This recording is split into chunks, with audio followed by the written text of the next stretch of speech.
Why me? It's a common question with inadequate answers. I think oftentimes it's a negative self-talk, it's a spiral. Have you ever just thought, why me? What was behind that? What was underneath it? What were the feelings that were driving that question? Why me? I think I've often been in this negative loop, but it really hit me hard when my son died in a drowning accident, and it was, why me, why me? But then my life just began to have tragedy after tragedy. Reggie started having seizures. He was diagnosed with a rare condition. Reggie ended up dying in 2016. And I thought for sure my daughter Maya would be protected. And Maya died in 2021. So if anybody has a right to say, why me? I think I do. But how does that benefit me? Am I really asking the question, why me? Or am I saying, why me? Do you hear the difference in those tones? Do you actually want to answer that question? I have 3 steps that will help you to get to the bottom of the why me and make choices integrating the reality of your pain. And I'm not talking about just pushing through and surviving your pain. I'm not talking about a passive process of going through grief and then accepting it. I'm not talking about prayer and meditation where you're looking for a higher power to fix it. I'm talking about working through it and being able to integrate the realities of your pain and answer that question, why me? The first step is to actually think it through. Think through that question, why me? I want you to dig deep as you watch me go through and circle the thoughts, the feelings, the pain, the emotions that are behind that question for me. Ooh, crushed. Sometimes I feel depressed, devastated, disappointed. Sometimes I'm skeptical of being hopeful. What you're trying to do here is get to the bottom of the why me. And so I'm gonna actually go with powerless. I want you to take the time to do that. And you can find that choice opportunity down in the description.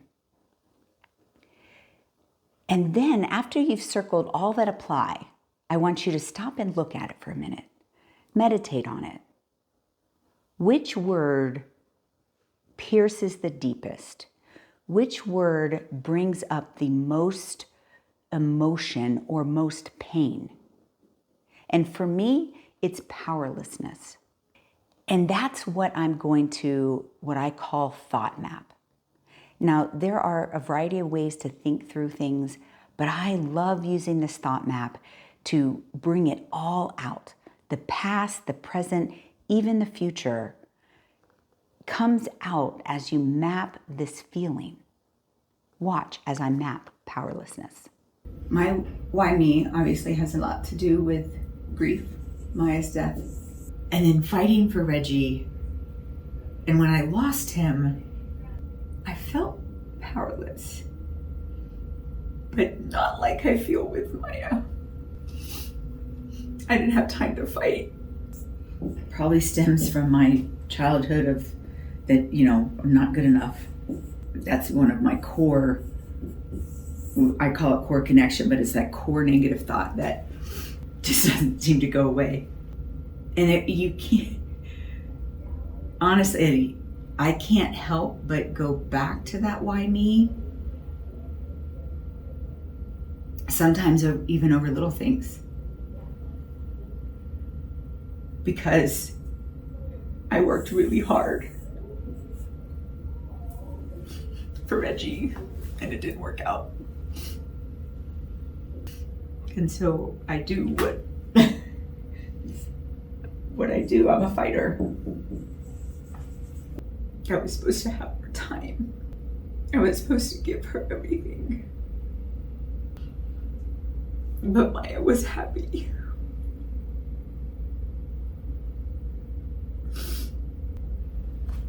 you could easily just spiral with this, right? Just think about this over and over and over again. Did you feel that? Did you feel my pain as I vulnerably mapped out this feeling of powerlessness? Did you feel my emotions? We have to actually feel those things when we're thinking about them, but we also must gain control. And this is a word that often people tell me, don't use the word control, it's triggering for people. You, we are the only ones that have the ability to take control of our emotions. We can't change what has happened to us, but we can take control of that.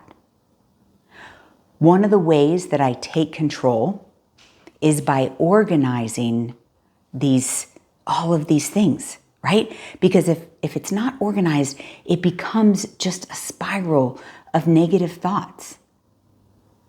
Watch how I take all of that, what looks like a mess, and organize it into pieces that I can do something about.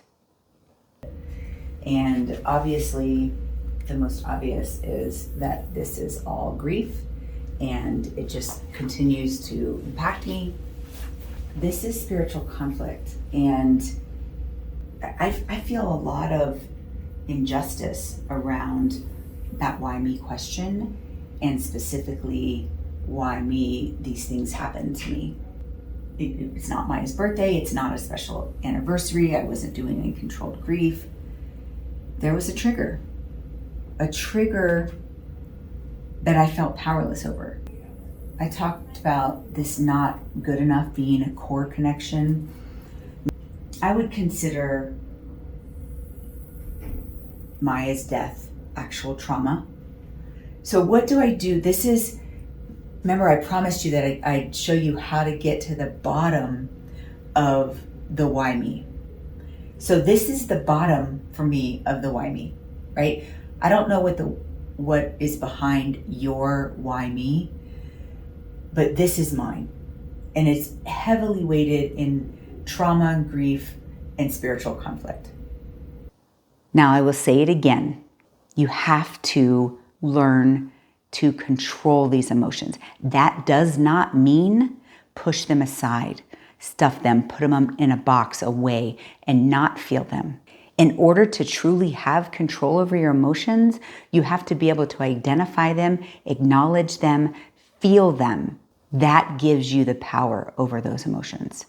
The last step is to choose. And I will always say that. We have the power of choice. And many people talk about the power of choice.